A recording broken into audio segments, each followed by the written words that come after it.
Probably far less than that. You can do a prompting, or you start by asking a question.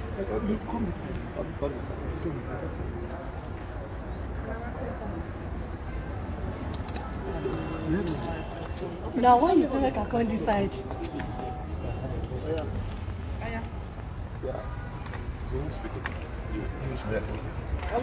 Yes. First of all, you understand that you are no longer No. So We remain as consultants to him and as his brothers and braves in council. okay, based on today's proceedings, what did you observe and what is the way? Well, my observation is that let's keep in mind that 14th October this year made it 10 years that this case has been pending. That the matter has become too complicated for the judiciary to handle underscores our core point that this matter is more political than legal. That this is a matter for the executive branch to settle with a political sleight of hand. It's not a matter to be offered to be limited wiggle room of a court of law, of the judiciary. There is a lot of wide back, a lot of wide space left for politicians or political leaders of this country to resolve political issues that border on agitation. Why this one has become intractable is very, very, very disappointing.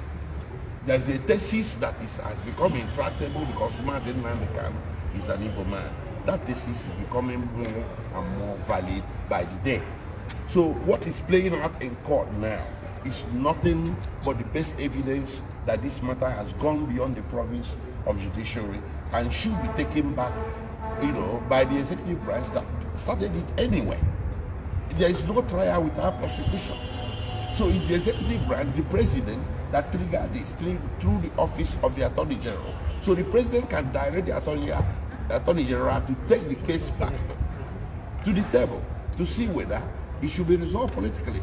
But to try to resolve this case before the courts is becoming more and more impossible every day. Is this a call for political intervention on this case? Well, of course, everybody is calling for that. It's not throwing in the power. What is wrong with calling with reconciliation when the courts of the land actually recognize it as well? Check out Section 17 of Federal High Court Act.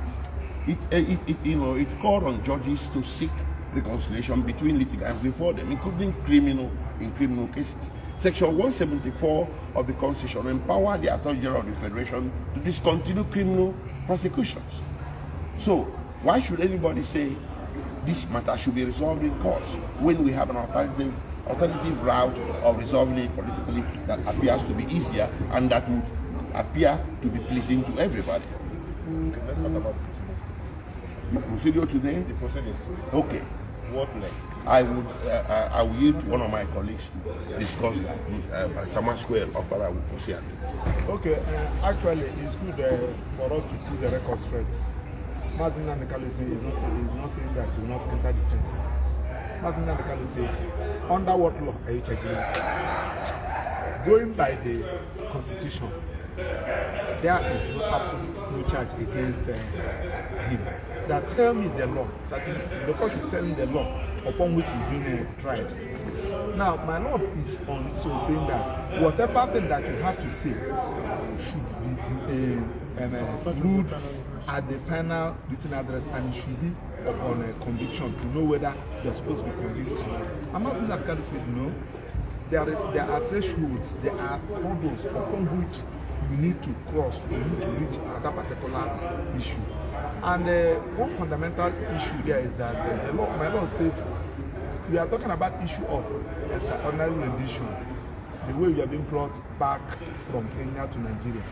And he wants somebody to come and give evidence on that. There is nothing before him.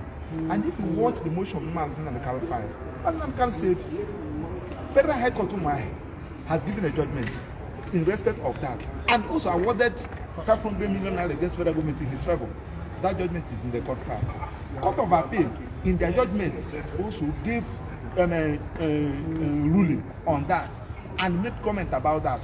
CTC of that judgment is in the court file. Supreme Court, in their judgment, also took judicial notice of that and condemned that attitude. They are all in court file. There was a motion challenging the decision of the court where these issues are being raised. And Nnamdi Kanu made reference of the motion in the court file. Yes. And under the Evidence Act, Nnamdi Kanu is saying that under the law, court is obliged, is under obligation to take judicial notice of every document in your file. Yes. So asking him now to go and enter into a defense and start giving evidence on that is a waste of time. Yes. That court is on its own supposed to take so much to raise this issue. Yeah. Court is expected to raise this issue. Now there is a charge before me. Please, under what law? Address me on this issue before I go into trial. And Nnamdi Kanu filed a motion, and I think that motion, Nnamdi Kanu said that motion should be heard, and all this issue I raised should be trashed for me to go into trial. So I'm into defense. So my law, Nnamdi Kanu maintain his position on that. So my law said that he has gone to tomorrow for him to get that defense. Just like we said, you know, we are no longer into the matter, but we are still consulting us. I am saying so on handling his matter in court. He felt that he's competent to do that. So whatever advice he needs from us as his lawyer, we should also offer the regular advice just to get the record straight so that people will not say that Nnamdi Kanu refused to enter defense. No, there is no such issue. Nnamdi Kanu said, address me on this issue. Okay, that's the honorable member here would like to say. Well, my name is Right Honorable Obi Akocha. I represent the great people of Igbo, Umaya North and Umaya South for the constituency of Abia State.